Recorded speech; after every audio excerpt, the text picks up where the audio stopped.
Welcome to the Class Business Podcast. Today, I'm joined by Abi Jacks, Marketing and Growth Director at LoveAdmin and an official sponsor partner of the Class Business Awards. So, Abi, it's great to have you here. Let's start with tell everyone who you are, what you do, and where you do it. Hi, Chrissy. Thank you very much for having me on the podcast today. I'm Abi Jacks. I work for a company called LoveAdmin. I've been in marketing, over 2 decades now. It feels like a long time. And I have seen everything from startups, scale-ups, massive global corporate. And now I'm very happy to be working in the activity providers and sports club sector, which so far is my favourite, I have to admit. And I'm based down in Brighton, which I'd love to say is sunny, but right now we all know what the weather's doing. It ain't. Yeah, we've got the same here in the Isle of Skye. It's a bit windy and miserable, but Brighton's a beautiful place to live, and I loved going down there when I visited. So LoveAdmin's been around for around 12 years. Can you share the story of how it began and how it's evolved alongside the children's activities sector? Yeah, sure. So we started off right back in the day where there weren't really any booking systems. Our founder, and he's still our CEO, Dave Evans, was on the committee of his kids' football club. His kid now works for us. It's very much a family business still. And he was sick of doing registration forms and standing on sidelines in the rain with soggy bits of paper. And he was like, oh my God, there has to be an easier way to do this. So he originally started off in grassroots football, putting together tools so that people could take subs. So it was originally pay subs online and that they could manage their payments in a better way.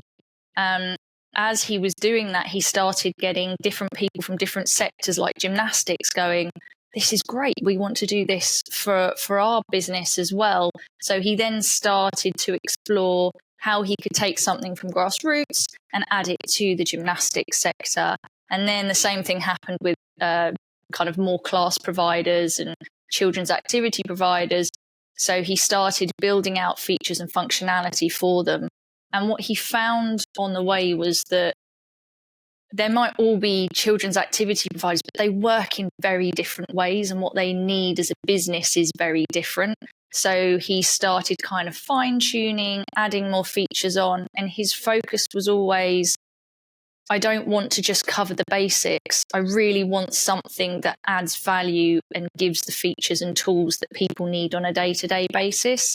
So whilst I would probably say ours isn't the simplest of systems that's around there, it's definitely a pretty feature-rich system. And he's kind of been working, and the team have been working now for many years, kind of alongside different clubs to kind of refine and tweak and really kind of get it to a point where, well, it's never going to be finished because, you know, one day is a fantastic thing is the next day is normal. Yeah, I can imagine, because obviously years ago, I started in athletics clubs. That's my background. I competed in athletics myself and went to the local athletics club. And I can imagine, just even that, dealing with the sheer volume of participants, everyone signing up, collecting details. I remember the old membership forms that we used to fill in, and then they would collect it like once a year, and then they would chase you around trying to get your subs. So I can only imagine, for football clubs who have so many children and people participating, that must have been an admin absolute headache. And so I can, also imagine that the needs of sports clubs who are dealing with, I would probably say, hundreds of kids, are completely different to a needs of maybe someone else who's running maybe 2-3 classes a week. So, and obviously, by spoke, it sounds like what you've created is like very tailored towards different clubs and different needs and different activities. Yeah, and I wouldn't say that's not without its challenges. You know, some people will go in and say, well, we're very niche just for this sector. That's amazing. Your whole company can just focus on that sector. With us, we work really hard we have to get to know each of the sectors really, really well. And one day I can be talking to a gymnastics club. The next day I'm talking to a performing arts school. The next day I'm talking to a grassroots committee. And like you really do, there's crossovers, obviously, and challenges, but it's really important that everyone in the company like lives and breathes our customer industries. And that means, similar to our customers, wearing a lot of different hats, and kind of, particularly in the like what you're talking about, the sports clubs, like the volunteer, you could be liaising with volunteers who give up their time to run their local football clubs and stuff. So I can imagine, the relationship is different from possibly someone who's professionalized their activity. Massively. And then there's other providers. It happens a lot in gymnastics, is where you have family-led businesses and they approach things in a very different way. Yes, it's still a business, but it's a family-led business, and it's come down, and the whole family's grown up in that business, and they're very, very attached to their brand and the way things have always been done. And I would say that can trip people up a little bit when they're trying to see improvements, is holding on to that past a little bit and what's comfortable. Yeah. Oh, that sounds so cool. So it's like a very, like different relationships, and obviously bespoke, and obviously customer first by the sound of what you there have at LoveAdmin. So you talk about it being more than software. I mean, I think you touched on a little bit, like what does actually people first actually look like in practice for activity providers? Well, it was really interesting when I joined the company, and Dave was always really, really keen on being like, we don't talk about software first. We don't think software first. Everything is about the customer, what their challenges are, what they need to do, and how we can help them. But it's even shown up in how the business grew. So Dave grew his customer support and customer service teams first. So it was always, how can we service you? How can we support you?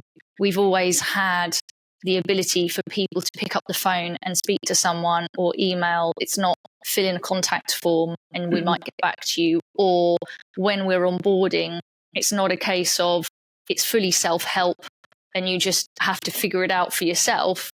It's a case of we actually do the full onboarding program. We sit with them. We understand how they want the system set up. We then set it up for them.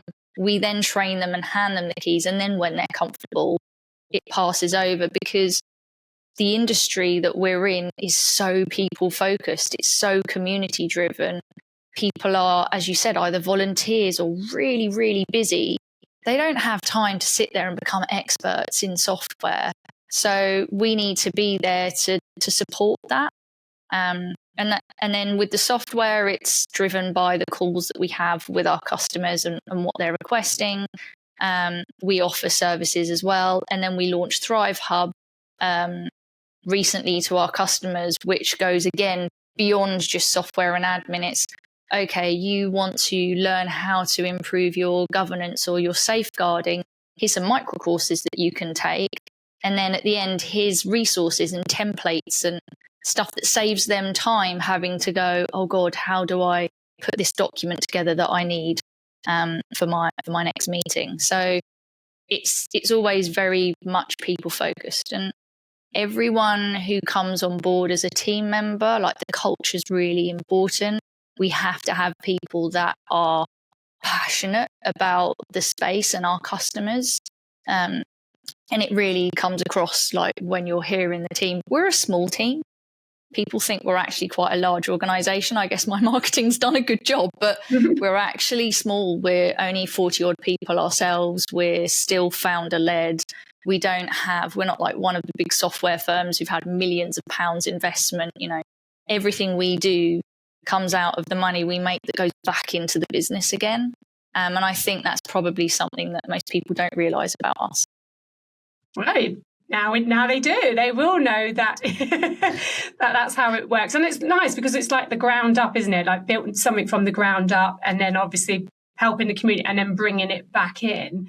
And so from your perspective, like, what is the biggest admin or operational pressures that children's activity providers face as they grow their business? What have you seen?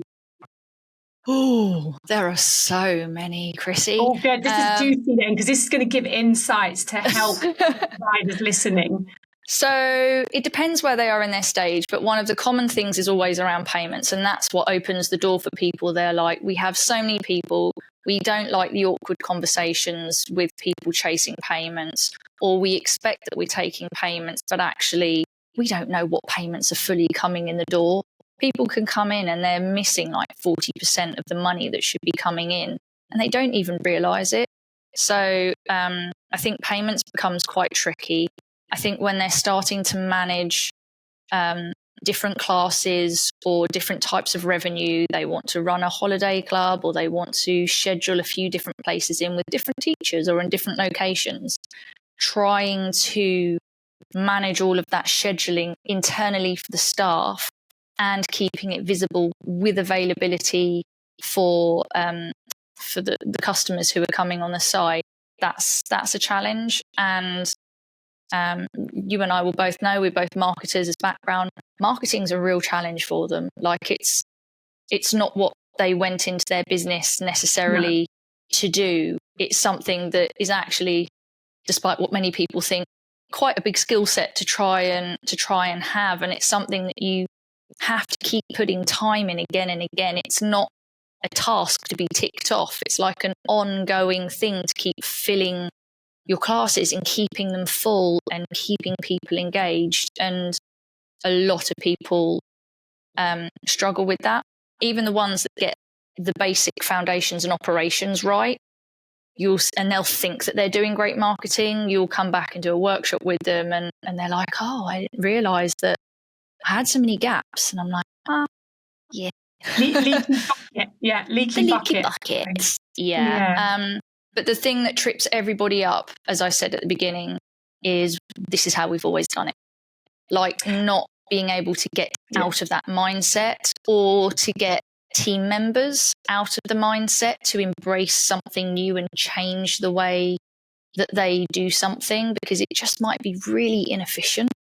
But they're comfortable with it. And I understand that. It's hard and quite overwhelming when you've got everything going on at the same time. Yeah, it's embracing the tech. And I can imagine, because I worked for the national governing body of athletics for a long period of time. And when we were evolving the business, because evolving the national governing body had to evolve, they were basically told, evolve, because they had so many structures in place. There was just too many bodies that were in charge of things. And the local athletics clubs weren't getting what they actually needed to do the jobs, which is basically bring children in, scale them up, and obviously take them through to world-class performance and put them through all the cycles.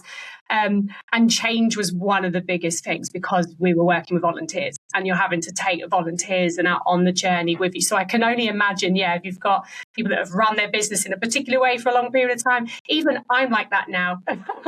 my VA will be like, let's get onto this software. And I'm like, let's not. Because I'm resisting that change. But we all have to have that mindset of like, if we want to make the customer experience as easy as possible with less friction, then we need to put processes and procedures and use like tech and systems to help us do the heavy lifting. And not necessarily trying to find tech that exactly matches how you've always run your business. Sometimes it's like, well, actually, you might need to change a little bit about how you do the business. And that's then how you get the best out of the tech that you're using. I mean, our software is one of the more customizable, which does make it more complicated to use. The more customizable something is, the more work you have to put into it. If it's out of the box, then, it's just plug and play. But even with ours, we still have people going, but we just want it to work like this. And we're like, that's just not how the system is built to work, and it's not how you're going to get the best from it. Whereas if you just made this tiny tweak in the way that you manage your, it would actually work really well. So it's part of that, the education as well. And you work with you support providers at very different stages, like some from a handful of classes to like multi-location programs. So how does that work? So what type of businesses are you supporting? So, I mean, we don't tend to find people that are just starting off with like 2 or 3 classes, because they will tend to go for software that is free, super simple, covers the basics, and they'll look at ours and it's a bit like a sledgehammer. You don't necessarily need that straight away. We tend to work with people who are growing. They want to improve their communications and engagement. They want their functionality to be a little bit better, and they want more flexibility and customizable stuff going on, but they don't want to build something from scratch.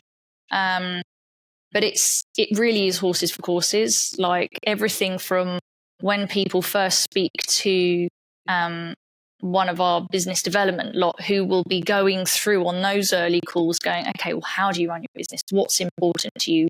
What do you need a system to do? And at that point, they'll be evaluating, is this right for them? Is this something that we can do? Should we move forwards? Right to when they go through onboarding, the checks go in again. How do you want the system set up? What are you trying to achieve is usually the main thing. What are your objectives? Like, what are your blockers that you need to unblock? And that process can take about a month for people to really decide how that works. But we have different features and different functionality for different types of businesses. Class and course providers use a lot of timetables and schedules and automations and comms, whereas sports clubs are more focused on registrations, collecting subs, managing teams. Gymnastics, they're a breadth across everything, and they have a lot of waiting lists and how they move people through those stages. So yeah, there's a lot similar to our customers juggling a lot. The same thing goes on here. It's just really trying to understand who we can and can't help, and being honest about that, and just trying to support people to kind of make the best decisions for themselves right from the get-go, so they don't put something in place and then hate it 6 months later. Oh, no, it definitely doesn't sound. I mean, it sounds like a bespoke system for people who are looking for the requirements that meets their, business needs. And it sounds like a brilliant system that you've got there. And particularly, I'm just thinking when you were saying about wait lists and moving the customers through that journey, that's so important, because that's money on the table that can be left on the table if customers have not followed up, if they've not been communicated, if they've not been moved from there to like a booking availability. So I can see how that is really beneficial to businesses that are operating at that level, who, basically don't want to leave any stone unturned. And you want something to set and forget. I think at the moment we've got about 40 automations going in the background that are purely about chasing for payments retried, if they're on wait lists, if they've signed up for a class, what information do they need? Or they've signed a registration form, but they're missing this information. How do you add that on? So there's a lot that goes on in the background that I think can take heavy lifting off for people. But yeah, it's really up to them as to whether they want that level taken care of for them, and whether they're willing to kind of put the time and effort into setting up a system that can kind of grow with them, or whether they're just like, I just want something super simple to get me started. I'll go for one of the more basic providers. He kind of takes payments and does that, and I'm kind of happy with that. But we still have people jumping to us from spreadsheets. Like, it's amazing how some really large organizations still run off spreadsheets, which is, interesting. I can understand it, but it blows my brain a little bit. Yeah, you're just like, and no, it sounds brilliant. Like all the automations at the background, it's like having a little robot going out there and doing all the work for you, which is a dream for any business at that type of level, who basically, like I said, wants to make sure they're not leaving any money on the table, and that the customer is going through a whole journey. So that's it sounds really, really like a great package for business owners operating there. So you're an official sponsor partner with us at the Class Business Awards. What made LoveAdmin want to be involved?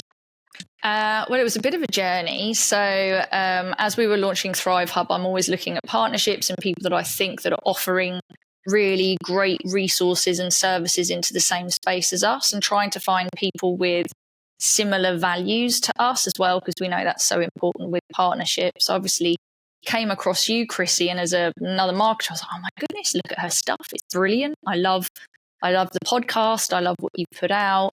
And then when I saw that you were launching something new and exciting, because I'd missed your last marketing event, which I really wanted to go to, I was like, oh, this is interesting. And I think the awards, there's a lot of awards out there. In my history as a marketer, I've done a lot of corporate awards, and I would say that I love the fact that people are getting rewarded for what they do. We run our own for our own customers for that reason. But having something a little bit different that's not a case of just nominate your favorite and then get votes, I think was something that really appealed, because I think it's important that, and it's harder to get the nominations, but for people to actually have to really think and put down what it is they're applying for, have a really strong judging panel and have it done not just on who's the largest or who's got a big network of people that can vote for them, I think is really important. Like, I've judged awards, I've been on panels, and I feel like the stories that you can get through are brilliant, and I love what you offer to that.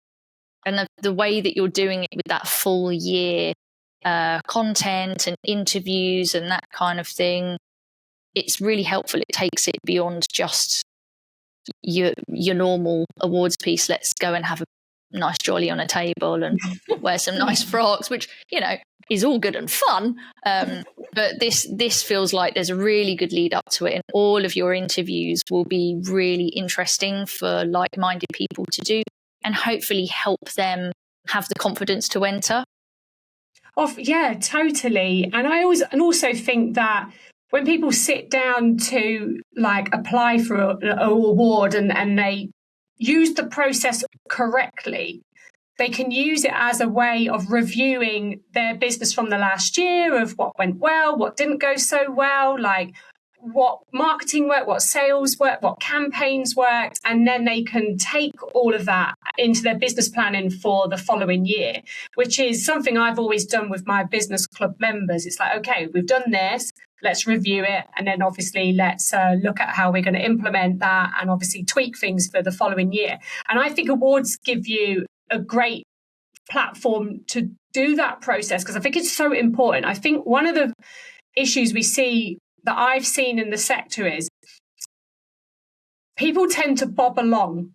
So they'll just, and it's all right to bob. If you've ever listened to one of my podcasts, it's all right to bob if you want to be a bobber. But if you actually want to get to a certain level with your business, or you've got dreams or aspirations to do X, Y, and Z, or you want to earn this amount of money or income to support your family, whatever it is the agenda is, bobbing along is not going to enable you to hit those goals. And so one of the things I've always been, when I work with my clients or when in the business club, and all the work I do is all about being really focused on here's the plan, this is the actions we need to take to hit our goals, and then obviously this is the way we move forward, and we can measure it and test. And I think when people go through an awards process, they can actually take a step back and look at their whole business as a whole and say, actually, this has gone really well this year. We've had growth. We can measure it. We can see all of that. And I feel like you were saying, if you are doing something where you're just going for votes or etc., I don't feel like you get the full benefit of actually going through a process. And that's what awards are great for, in my opinion. They just bring so many benefits. And as you know, as a fellow marketeer, with once you've used it, you can use it in your marketing, you can use it on your website, you can use it in your blog. Like, there's just so many avenues that it pivots off to. And so I'm really keen that we take people through a process, that they review what they've done, they recognize what they've done, and they can build for the future. And I also believe that the storytelling part over the next 12 months is going to have a massive impact on the sector, because people will listen to people's stories and listen to this story and think, that's what I need, or I'll take that one little bit of information and I'll go and implement it in my business, and it will have this big ripple effect, which is why I'm really excited about rolling this out over the next 12 months, because by the time we get to the end of the year, we will have all of these stories, all of this information and stuff, and people will be able to say, actually, I've been able to grow my business this year because I took this, because I also believe we can solve the problems of most of the sector by just collectively talking to each other and sharing knowledge. Yeah, and it's a brilliant sector for that. It's one of the most community-driven sectors I've ever worked in, and it's what I found really appealing when I moved into the activity provider space. I love it.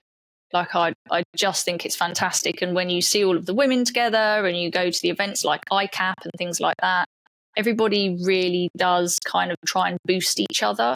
But I think there's a lot of names out there, and there's a lot of people doing really great work that may not be as good at putting themselves forward and as being as out there as some of the big characters that we have in the space, but they're doing some amazing work. And it would be brilliant for other people to see that. They might not be the best at, throwing themselves onto social or TikTok or that kind of stuff, but they're really putting the solid work in, and they're growing their businesses, and they're not bobbing. I like that. Yes. I'm not a bobber. Yeah, I mean, and I suppose that brings me, what do you think often goes unseen and unrecognised in running a children's activity business? I mean, there's the obvious things like the amount of hats that somebody has to wear, the amount of hours that they have to put in. Like, a lot of people love the actual teaching or the actual classes. That's why they got into it, because they wanted to share it. But in order to do that, the amount of work that the parents won't see that goes on in the background just to get to that point is probably the harder part. Like how they're driving themselves, how they're having sleepless nights, how they're spending hours doing planning or administration or their tax return. It's not a glamorous thing, and it's not a 9-to-5 job. It's something that really does kind of go beyond that. I think there are a lot of people, like you said, that could potentially benefit from taking a step back and really looking at what their goals are and setting them for them. We speak to a surprisingly large amount of successful businesses that when you say to them, what are your goals, what are your targets, they can't really give an answer to it. And I think that knowing that not all business leaders came into it as business leaders is quite a big thing to kind of recognise and understand, and the fact that our learning never stops. We always need to be learning something new. I set up my own business at the end of last year as an activity provider, and I was like, I've got the marketing part of it. I've been doing it for 20 years, and I know marketing trips up lots of new businesses. The teaching side of it, I actually 100% nail, and I love it. But even I get tripped up by the marketing side of it, because I'm like, well, I don't have a team. I've got to write my own website. I don't know why the software isn't doing what I thought it was going to do today. Why are people not filling in that booking form? I've tested it. It seems fine, but they're telling me that they're having problems. And like, I'm not an expert in how to do a lot of things around running a business. And that's the case with a lot of people. They're kind of learning as they go. And I don't think that's appreciated enough. We're not like big corporates where you can hire lots of different people to do very specific jobs. And I've got finance and HR and a website person. We don't tend to have that in our sector. And, that's massive. And they're probably running a family at the side. They're probably teaching themselves as well. And keeping other things going and trying to stay sane. Like that's a lot. Definitely trying to stay sane. Yeah, it's definitely I always say to people, like, you got into this because you wanted to teach and you love teaching, but really you got into the marketing and sales game. That is the game that they're in. And it happened to me when I was in franchising as a franchisor, because obviously I loved delivering my events. But then as soon as I became a franchisor, the game changed. I became sales and recruitment.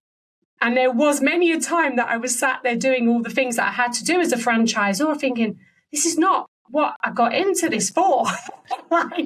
And it's one of the things I educate franchisors around now when they're looking to franchise their business and they're going through it. And I'm like, and we're recruiting and piloting, and I'm like, you do realize at some point you will have to stop teaching because you do need to lead a team and your role changes. And it's the same when people come in, they're like, they love teaching, but you've got to be able to market and sell because otherwise you won't get to do what you love. I was chatting to my salesperson this week, and I said, selling and running a business is a bit like early dating, right? So when you first start dating and you send them a message and then you stare at your phone for like every day afterwards going, are they going to call me back? Are we going to go on a date? Is this? And I'm like, it's the same. I put all my marketing out there. I put all my effort in, and I'm sitting there staring at my inbox going, have I had any bookings? Are there any bookings coming in? Wednesday, and someone books in, I'm like, oh my God, I've got a booking in. This is so exciting. But it's also torture at the same time. And the other thing I think is, I don't know, I raise this because I'm passionate about this in general, but like a lot of ladies will be in their midlife stage while they're doing all of this. And part of what I do separately is support ladies going through their midlife journey, from what that does to your brain and your energy levels. And quite frankly, your decision making goes totally down the toilet. And trying to do that whilst running a business, being responsible for other people, I just don't think women get enough credit for doing all of that, because it's a roller coaster. Oh no, it definitely is. When I first started this business, that was one of the things I spoke about quite a lot in my first year, because I went through menopause at the age of 47, and I had no clue what the chuff was going on. Like, I was like all over the place, brain fog, hot flushes, the whole shebang. And for a period of time, I did talk about it because I thought I need to tell people, like, this is happening. And I think it happened when I went into perimenopause after I just had my second child at 38, because when I work backwards, I can see where the points were, and nobody told me about what was coming. No, I started really early with mine, and that's one of the reasons I was passionate about setting something up to support people, because the amount of people that were like, you're too young, and I'm like, yeah, but I feel ill all the time, I can't remember anything, I think I'm going insane. I was getting all sorts of chronic conditions, which I don't think are chronic conditions. It was all just related to my hormones going crazy. And now it's getting better, but I still feel like you can go into a room and if you're under 40, people will go, that's a bit young. I'm like, it's not young. It's when we need to start educating people from 30 onwards, because menopause is a journey, right? It's got to start somewhere. I just think it can affect people's business and work so much when they're going through that. Sorry guys, but us women, I completely agree. We're superheroes. I completely agree. I educate people all the time, because when they tell me like something's going on, I'm like, that's perimenopause. You need to go maybe see your doctor. And they're like, really? I'm like, yeah, that's exactly what I had. Yeah. But yeah, they're out there juggling, doing all of the things. And obviously one of the things I know you've introduced is Thrive Hub to support providers past the admin. So why was it important to create a learning resources package alongside the platform for you? So we'd always try to support people we were kind of challenge first. And although admin was part of it, whenever we were having conversations with customers, there were so many other things that were going on for them. And we were like, our aim has always been to help businesses or sports organisations become successful, whatever that success looks like.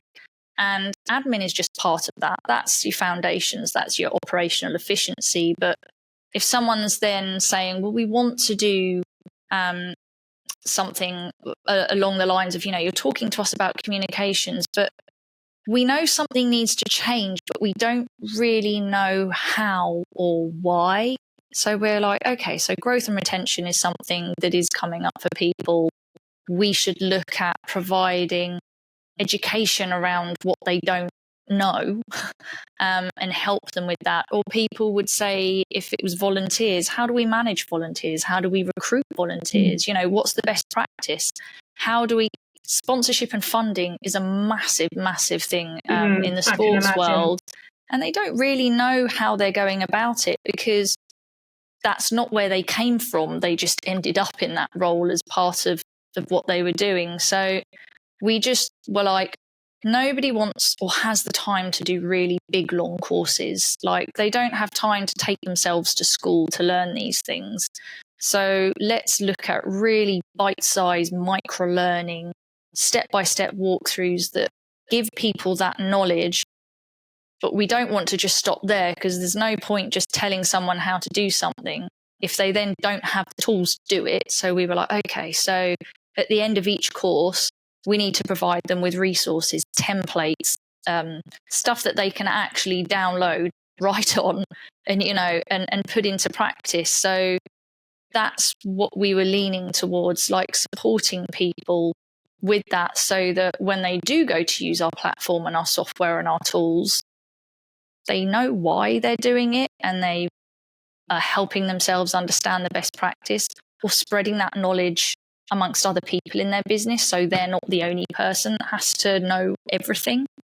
So it's been really interesting. We've got over 30 courses on there at the moment. We've got targets for doing about 8 a month moving forwards. We've suddenly become really heavy resource and content people, but we're pulling information from trusted sources. We just did one with Keris Keneally around schools. She's done 2 courses for us on there. And we're talking to other partners that can help bring in some best practice. And yeah, we're quite excited by it. It's something that we don't just want to be software. That's never been our intention, because software alone doesn't fix problems. So this is kind of the next step on our journey to broaden that out. Right, it sounds really cool. And plus, like, suppose the people that you've got on board as clients, if everything's just in one place, they know where to go. So they don't have to go and often research trying to find a template for X, Y, and Z if you guys have already got it in your portal. Yeah, and a lot of people will often say to us, oh, can you send us this? And we've had it in the past back and forwards with emails, or they'll go to varying different places, which is great. You know, I love that there's resource out there, but this is very tailored resource, very focused to our sectors. And I don't think there's been such a large piece out there where they can go and get all of this information. Cool. Well, yeah, it sounds like a valuable resource for the customers. So looking ahead, what excites you most about the future of the children's activity sector, or the sector as a whole? Oh, big question. I know that there is a lot going on about raising the profile of the children's activities sector, and I think that's fantastic. I'm loving seeing more and more people get down into the business end of it, and how they're expanding it. I see a lot of franchises out there, and I think franchise is a whole world unto its own. But I do love the unseen independents and how they're seeing their ability to grow, and how they can grow without necessarily franchising. So I think that's exciting to see. And seeing, I don't know, we've been doing so much research into it with parents. Like, who hasn't had some form of activity provider or sports club in their life from when they were a child? Like, it's massive. The more we can get that across more children, the better. The more inclusive it becomes, and there's a lot of work being done on EDI, I think the better. And I'm just really excited to see this space grow. I just think there's so much potential within it. I'm really excited to see where it is. Right, I feel like the sector is booming. There'll always be people coming in and setting up and creating their magic or whatever it is that they want to build. And definitely, yeah, everyone's been touched by a class from when they were young. So what classes did you do when you were younger? I was dance from the age of 4 to 16. Then I found boys, and they were kind of a bit more interesting, much to my mum's displeasure. But I went back to it as an adult. I've done classes as an adult. I've got a son, and I was slightly concerned he would go down the sports football route, but he didn't. He is also performing arts, which is really nice to continue. Although performing arts, swimming, so many different classes. I did lots of them, and I enjoyed it. I had a lot of energy, and I needed a lot of outlet for it. And I think it gave me the confidence that I have today. People will often say to me, "Oh, you're happy to get up on stage and present, or you're very confident with your speaking." And that came from the classes I had when I was younger. I was put on a stage from the age of 4 years old. You had to learn to present to the crowd, even if you're not quite feeling it. You kind of fake it till you make it. And I use that today. Like, I'm not always confident. I'm a classic woman. Like, I self-doubt all the way. Yeah. As parents, we look to, like, I've got 2 daughters, and we look to, well, we're trying to invest in their future, obviously, as parents, aren't we? We want them to have exposure to many different experiences. And I've got a daughter, one of them does performing arts. And the reason she does it is because, she's a good singer. She does like acting. But I'm like, it builds her confidence. It's all of the things you were just talking about is the reason that we do it. Last night, there's a project going here on the Isle of Skye where they're doing radio. So it's like the local radio station where they're working with girls to teach them about how to use radio, how to do broadcasting, like how to do the whole shebang, basically, which I think is really, really cool. So last night she went to that class, and that's going to be a regular weekly thing. And I think there's just like you said, then you have the local kickboxing club where the kids go as well. And all these people are out there delivering these amazing classes are basically the unsung hero. They don't really realise the impact that they're having on their local community, which is I wanted to spotlight, and the local economy as well, because people are investing into those businesses, which obviously has a massive ripple effect and pays back. So I'm really excited that you're sponsoring the Children's Activity Provider of the Year. It links up really nicely with everything that we've been talking about today. And if people want to come and connect with LoveAdmin afterwards to find out more about the support services that you offer, where can they connect with you? So the obvious one is always the website, loveadmin.com. You'll find all the information on there with many, many forms that you can fill in, whether you want to speak to us or not. If you want to meet us in person, and you're coming along to ICAP in March, we will have a stand there. I'm speaking there as well, my first time. Oh, we might see each other, because I'm thinking of getting a ticket. Oh, yeah, come along. Just please don't watch my session. I'll be way too nervous. But so that's a great way to meet us. And I do think face-to-face is always really good. We're hoping to kick off our own podcast again. We do have Step to Success, which we were running last year, which is, you can get that on our website. And learn a bit more about Thrive Hub, or just pick up the phone and chat to us. Everyone's really lovely and friendly. We're not here for a hard sell. We genuinely just want to provide something that's going to help people. We're always open to speaking to people on the phone. I know it's very old school, but I'm an old school girl. Oh, well, thank you so much for your time today, Abi. If you are watching this video, this recording on YouTube, please give it some likes, some comments and subscribe.